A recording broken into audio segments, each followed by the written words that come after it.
Did you know Tangela can't learn Vine Whip in Generation 1? Did you know Flabébé is the smallest Pokemon? Oh, you did? Good. Then I'm gonna tell you some facts about Pokemon you actually don't know.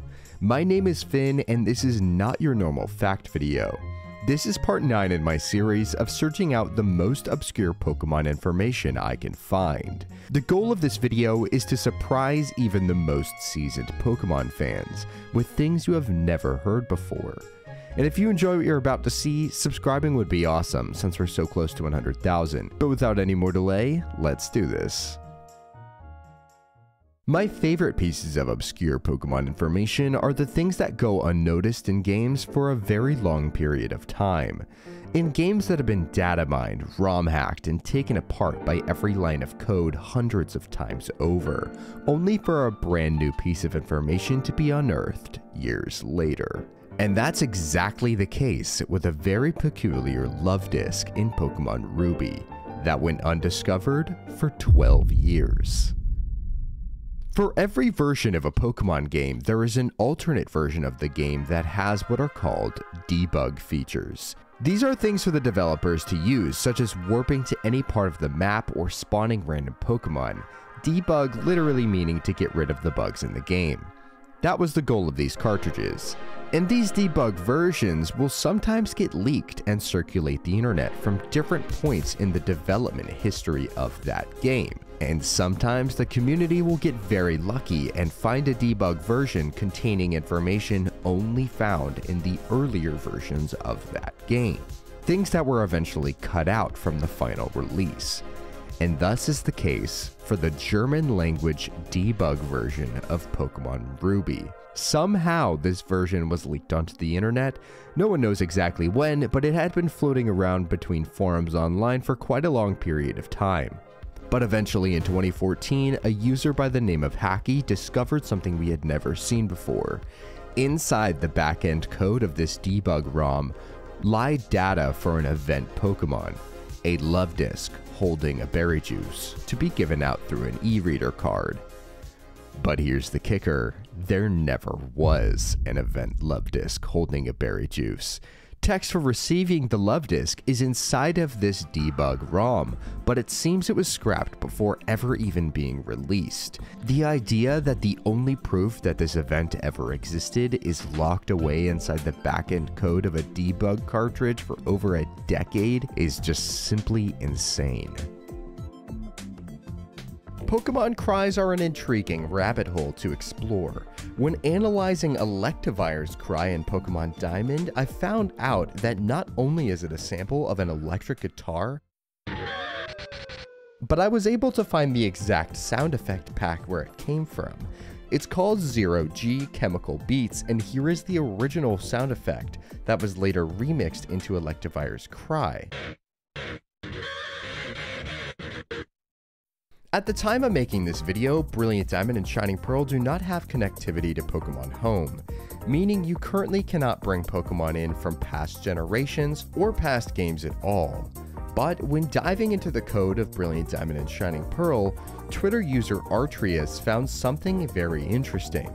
It seems that BDSP has a blatant error with one Pokemon, that Pokemon being Spinda. You see, Spinda's spots are determined by a personality hex number hidden within the game, but for some reason, Ilka, the company that developed Brilliant Diamond and Shining Pearl, was for some reason not able to just copy and paste the code from Pokemon Home. So somehow when developing the game, the code that determines where the spots are on Spinda is completely backwards. Meaning if you were to transfer a Spinda into the game from Pokemon Home right now, even though you can't yet, the Spinda's spot pattern will be inverted, causing some rather interesting combinations. This will probably get fixed by the time Home is released, but as of now, this error is still in the game. In Cherry Grove City in Gold, Silver, and Crystal, this lady right here mentions that the communication center was just built upstairs. Except, this area is not called the communication center. It's called the Cable Club, located in every Pokemon Center. The Communication Center was an area attached to the Goldenrod City Pokemon Center only present in the Japanese versions of the games. This next one I actually got from my comments, so if you have a cool fact you think might be obscure, feel free to leave it below or DM it to me on Twitter, because cataloging this info by myself is not easy. So I'm sure we are all aware of the ability Wonder Guard. Only super effective moves do damage, only Shedinja has it, blah blah blah, you know the deal. Well, if you were to hack in Wonder Guard onto a Spiritomb in Generation 4, as you probably know because of Spiritomb's type combination, Dark and Ghost, in Generation 4, Spiritomb did not have a single weakness, meaning that with this ability, it would be completely invincible. Right? Well, no. For some reason, Spiritomb with Wonder Guard is actually capable of taking damage from just one move. Do you know what it is?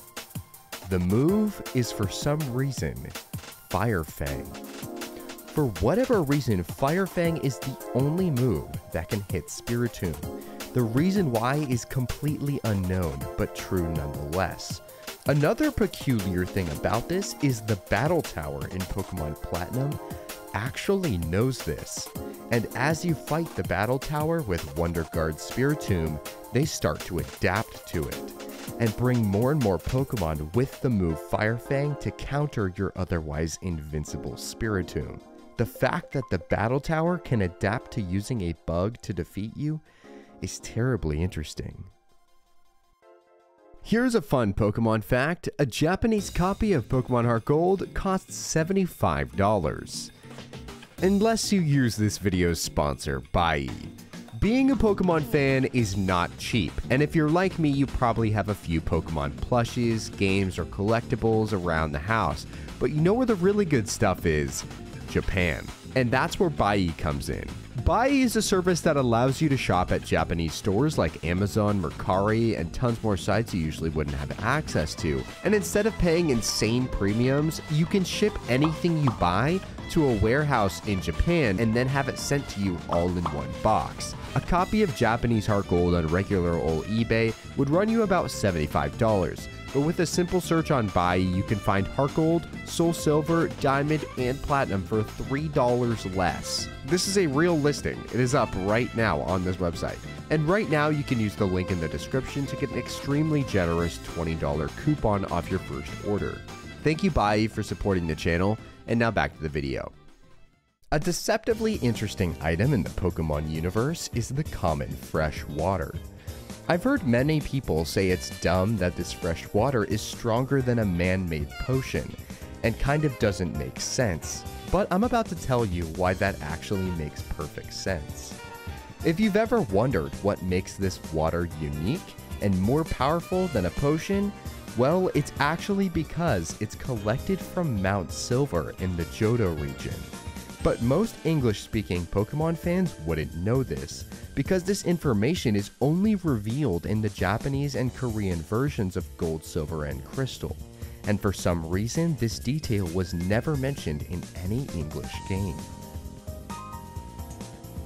There's an interesting glitch in Generation 4 that has to do with the move Mimic, and is only possible in the Japanese version of these games. If a Pokemon uses the move Mimic, but the move mimicked is the move Transform, once you turn into the Pokemon you use Transform on, and then get knocked out in battle, checking the summary screen afterwards will reveal that you now permanently have the moveset of the Pokemon you transformed into. This is not just a temporary thing, the Pokemon will have and carry this moveset forever after this glitch. For this next fact, I'm going to teach you how to permanently ruin a playthrough of Pokemon Black or White in about 4 seconds. All you need is the Japanese version of Black or White and a Pokemon with Surf. For some reason inside of the Opelucid City gym, by using Surf from your party on this exact tile, it will allow you to enter the surfing animation.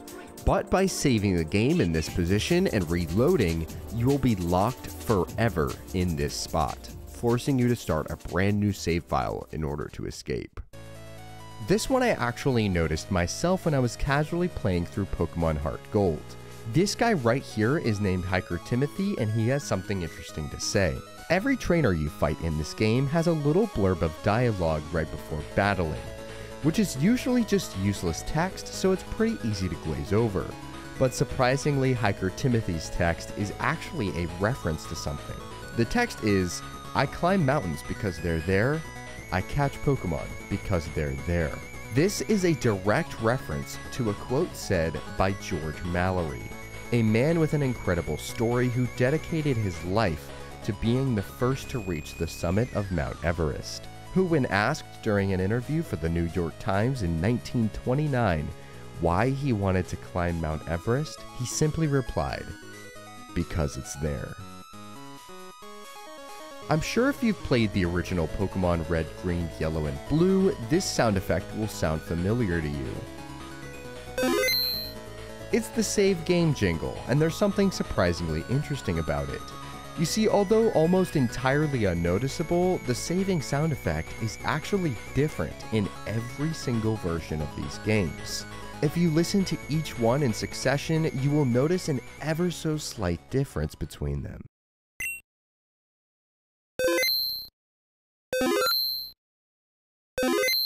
This was actually intentional, and even documented in a Nintendo magazine, which is surprisingly still up on the internet, just in Japanese. The fact that Junichi Masuda cared so much about these games to add this detail that would almost certainly go unnoticed by 99.9% of the people who played this game is just next level. Pokemon is born from these details. Things like this are the reason why this channel exists, because someone cared enough to look closer the first time. And as Nintendo put it, the man is truly a maniac. In summer of 2002, a demo for Pokemon Ruby and Sapphire was hosted in Japan at an event called Pokemon Festa. The Festa demo contained a very small portion of the game. You start with a Sharpedo and a Kecleon and you fight your way through a few trainers along Route 104, and that's it. But upon closer inspection, we can find some really cool things here. Of course, there's small map changes and little things like that, but a pretty major change is that the Sharpedo you are given does not have an ability whatsoever. And there's a lot more little things like this showing that the game is not quite near completion. But there's also a problem. You see, the footage you've been seeing of this demo is actually not real. This is a recreation of this demo by a ROM hacker. You see, a ROM of the Festa demo has never been recovered. This demo was displayed out in kiosks at the event, but after that, was never seen again. There is only about 20 photographs and one video that still remains out there of the Festa demo. Everything that has been dissected and gathered from this demo was either done through this one video or a few pictures or an eyewitness. And now it's time to talk about the eyewitness. You see, a Pokemon fan who got to play this game reported being in a battle between his Kecleon and a trainer's Tailo, where he attempted to use the move Lick, and it hit, meaning that Tailo in this demo had not had its normal typing yet, and was sporting an, at the time, one-of-a-kind, pure flying type. But hold on. I was actually going to end the video here, but I stumbled upon something incredible when looking further into this. So go ahead and delete those comments saying that this Tailo fact isn't a fact because it's not proven. Because it is. In May of 2020, code for a development build of Ruby and Sapphire was recovered. This build was not final, but it was very close to the final release in many ways. But inside of it was tons of Pokédex entries and information, but not just for known Pokemon. There were even entries for Pokemon that were completely cut before release. Sadly, all without sprites, so we will never know what these mystery Pokemon looked like. And I'm gonna have to touch on this more in a different video because it's incredibly interesting and dives in really deep. But I figured if Tailo really was flying type at one point, it had to be in this code. The build was early enough, and as I was scrolling through the columns looking for Tailo, my heart was racing. And then I found it. Number 304, Tailo. Ability, Guts. Type, you're flying.